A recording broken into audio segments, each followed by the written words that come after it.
The next question is, can I take the DAT after I apply to dental school, or do you need to take the DAT before you even think about applying? That's a good question. And I'm laughing because I personally would have not even thought about applying to school, submitting an application, and not have a DAT score. And I say that because you have an incomplete application.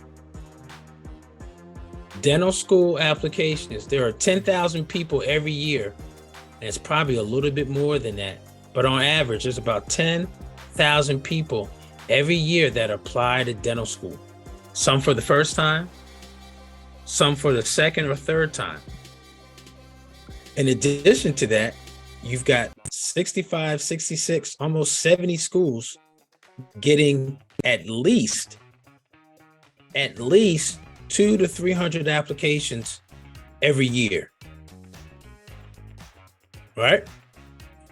And most of those schools have positions, like I said, as small as far as 40 or 50 in a class to over 300 in a class at NYU.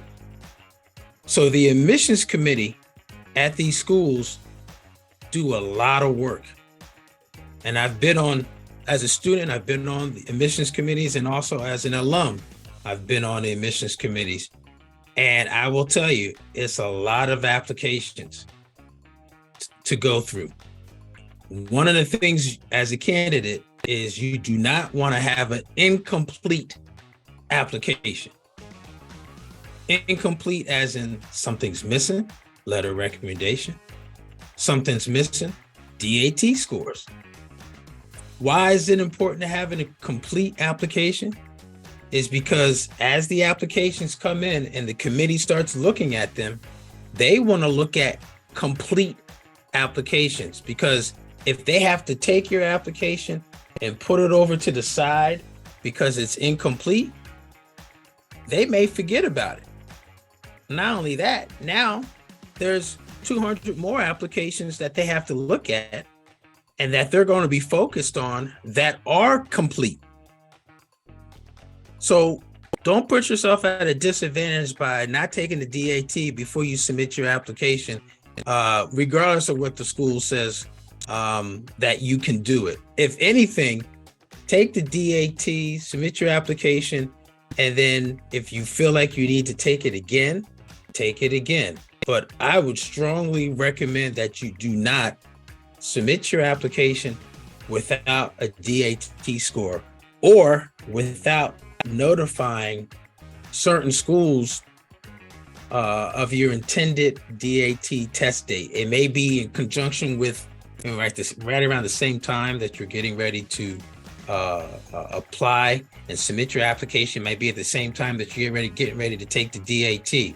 But again, you don't know when the committee is going to open up your application. You don't know. And what you don't want them to do is open your application and it's incomplete. You don't have a DAT score. Unless, again, you're at a school, you're applying to a school that says they don't take the DAT or they're not accepting the DAT.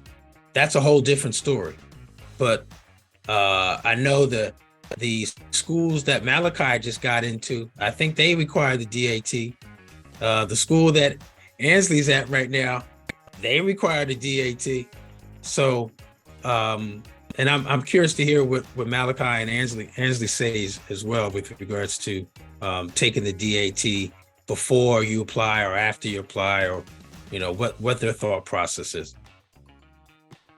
Yeah, honestly, I'm really laughing because I did exactly what Dr. Darwin said not to do. And that was unintentional because I just recently, I got out of the hospital in like March, April, and I was in recovery.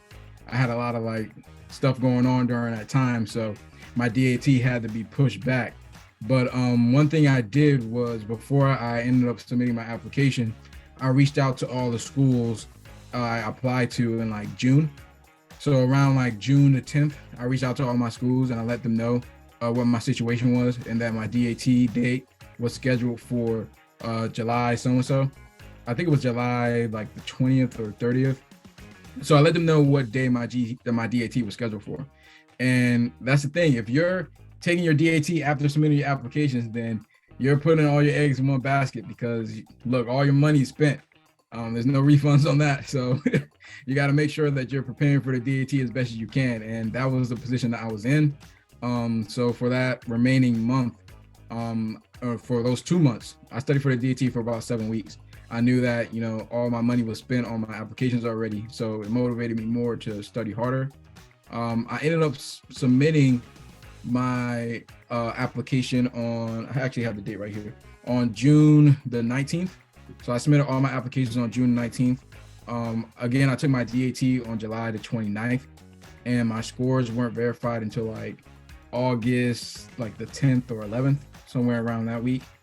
And to my surprise, the turnaround was pretty quick. I actually heard from Columbia University like the next week, and they invited me for an interview, and I was super shocked. And as a side note, I was still able to get into all the 10 schools I applied to, except for 2 that I didn't interview at. They offered me an interview, but I didn't go. So all the 8 schools I applied to. So I would say if you get in a predicament where you're like literally forced to take the DAT after you submit your applications, then definitely communicate. But the advice Dr. Darwin gave was golden. You know, make sure you get that DAT out of the way before you apply. It just alleviates a lot of burden on yourself.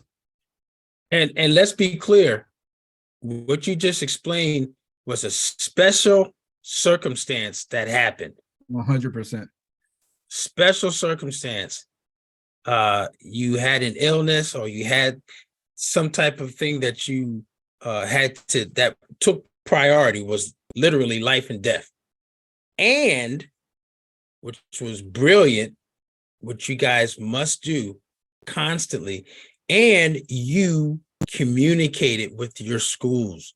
You let them know, you got in front of it to let them know what they were expecting when they got your application. So when they got your application, they already knew, oh, that's right, Malachi, right? He did say he had to have his DAT postponed because of X, Y, and Z, versus they get in your application, opening up and start to look at it and then put it down and go to the next one.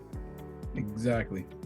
Don't do that. So we're talking about a special circumstance that happened. Most of us don't and will not, God forbid, have a special circumstance. Yeah, you don't want. What do you think, Ansley? Oh yeah. Yeah, I second what you gentlemen just provided to these students. I was in a position where, so this is unique too. I was in a position where I was retaking my DAT, so my new DAT score was not in when I submitted my application. And so that was unique because they already had a score to kind of like, you know, gauge where I was at in the application cycle or whatnot. But they also did, I'm sure most schools did want to see that next score. So if you are to be in that position, definitely go ahead and submit your application. And obviously they'll already have your ODAT score in the books. But just like Malachi said, during this process, you want to be communicating to these schools and letting them know like where you're at, what you plan on doing. And it's also in the ad says you could also add a little excerpt or a note in there letting them know when your next DAT exam is scheduled for. So it's up to you to make sure that you're communicating at all points when will you be uploading your scores, when you'll be taking your exam, and just making sure everything is good in that regard. And just to add to that, a place where you can communicate that in your application is in your personal statement. You may need to put something, a little blurb in your personal statement of purpose about maybe retaking the DAT or your date for taking the DAT, and just making sure that that blurb coincides with the time that you're actually pushing the button to submit your application. So that's a location in your application that you can communicate that, in addition to reaching out to the schools when you submit. So great question about the DAT. Hopefully you guys will have learned the importance of why taking it and before you submit your applications versus doing it later. after you submit it. Hey, this is Dr. Darwin. Are you looking for some mentorship, some accountability, some help with getting all of this application and getting into dental school and getting into residency and then just your life as a new dentist? Look, I'm having monthly, twice a month, live coaching sessions and office hours so we can talk about all of that. I don't want you to struggle with the application process. I don't want you to struggle with getting ready for interviews. I don't want you to struggle about what list of schools and programs to apply to. We talk about all of that in our group, our monthly group called Dr. Darwin On Demand. Dr. Darwin On Demand. Check it out down below here. And then also, if you're interested and you want to get that help so you don't have to struggle anymore, so that you can get some mentorship, some accountability, and some help, hit this link right here. Hit that link right there so we can get you signed up and enrolled today. Today. Your future starts today. And I'm here to help you.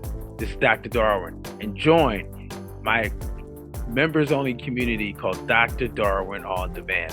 Look forward to seeing you soon, okay? Now back to this episode. Enjoy.